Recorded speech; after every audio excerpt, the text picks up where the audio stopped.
Monsieur le ministre Laurent Kavakure, c'est un plaisir et un honneur pour nous de vous bienvenue aujourd'hui à l'Institut. Merci beaucoup pour venir ici à l'Institut. Your Excellency Minister Laurent Kavakure, it is an honor and a pleasure to have the chance to welcome you here today to the Institute for Cultural Diplomacy. We very much look forward to your lecture. We would like to take the opportunity now to ask you a few questions to get your insights, in particular about a big conference we will be hosting in June, looking at cultural diplomacy and sustainable development around the world. Let me ask you the first question in English first, and then I'll translate it into French. How do you view the relationship between the private sector, public sector, and governments when it comes to sustainable development in Burundi and in Africa? What types of boundaries or difficulties need to be overcome, not only in Burundi, but in the rest of the world as well, when it comes to these three sectors interacting and engaging with each other? What role does the private sector have when it comes to sustainable development? Donc, c'est la question le développement durable. Quel rôle est-ce qu'il y a pour le secteur privé dans le développement durable? Et qu'est-ce que c'est, à votre avis, l'épreuve la plus grande pour Burundi pour faire ce développement durable? À votre avis? Tout d'abord, je voudrais vous remercier pour votre invitation à venir partager cet échange qui est très important pour le Burundi. D'abord, je voudrais vous informer qu'au Burundi, les thèmes de partenariat entre le secteur public et le secteur privé sont à l'honneur.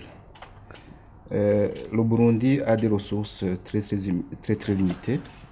L'État burundais a des ressources très limitées, si bien que le Burundi ne pourrait pas se développer sans la participation du secteur privé. Au Burundi, comme ailleurs dans le monde, le secteur privé est le moteur du développement. L'État intervient davantage dans les secteurs sociaux, dans la création des emplois, dans la définition des politiques de développement, mais pour tout ce qui touche à l'investissement, l'État encourage le développement du secteur privé à travers notamment les différentes chambres de commerce. Il existe une chambre fédérale de commerce et des chambres sectorielles de commerce, et c'est à travers notamment ces canaux que ce partenariat public et privé est développé et exploité, et l'État burundais encourage beaucoup ces cadres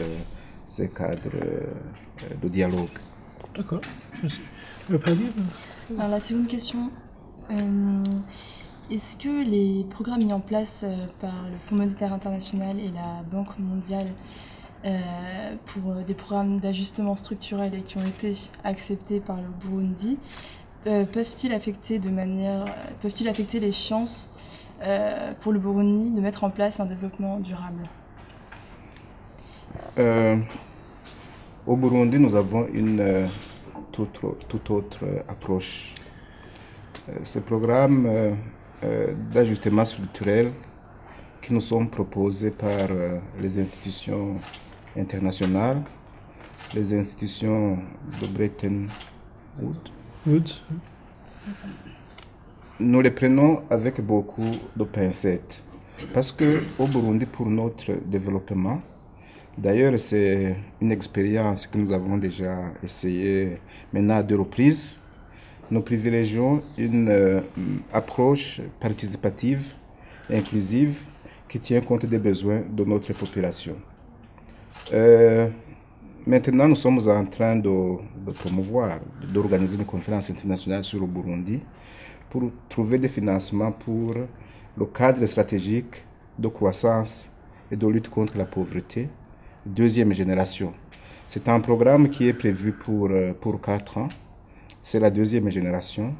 La première génération de ce programme a été réalisée. C'est suite à une table ronde des partenaires au développement que nous avons réalisé, que nous avions organisé en 2007. Maintenant, c'est donc la deuxième génération. Nous avons été demandés à notre population de définir ses propres besoins. Le gouvernement ne peut pas définir les besoins de la population à sa place. Nous nous sommes consultés avec tous nos partenaires, y compris la Banque mondiale, y compris le Fonds monétaire international, tous nos partenaires au développement, les partenaires bilatéraux, les partenaires multilatéraux, la société civile, le secteur privé, les églises. Et c'est le résultat qui nous a donné ce programme, cette stratégie de croissance et de lutte contre la pauvreté. Donc nous sommes pour une approche participative et inclusive.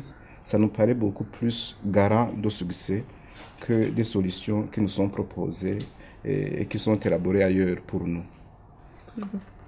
Peut-être la dernière question, parce que votre lecture c'est directement après, sur le thème diplomatie culturelle.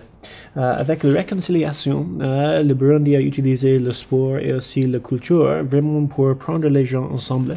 Et je pense que diplomatie culturelle en ce sens a aidé avec la réconciliation. Quel rôle est-ce que vous pensez que la diplomatie culturelle a dans la réconciliation? Au Burundi, nous avons une unité culturelle multiséculaire.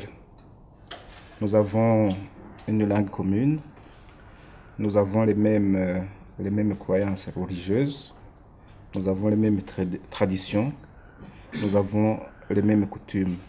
Nous, au niveau culturel, l'unité ne nous pose pas de problème. Cela étant, n'empêche que nous avons eu des problèmes, des conflits, des crises. Le conflit burundais a été défini par les Burundais qui participaient aux négociations d'Arusha comme un conflit politico-ethnique, non, comme un conflit politique avec des dimensions, un conflit politique avec des dimensions ethniques extrêmement importantes. Donc nous cherchons la solution dans l'inclusion.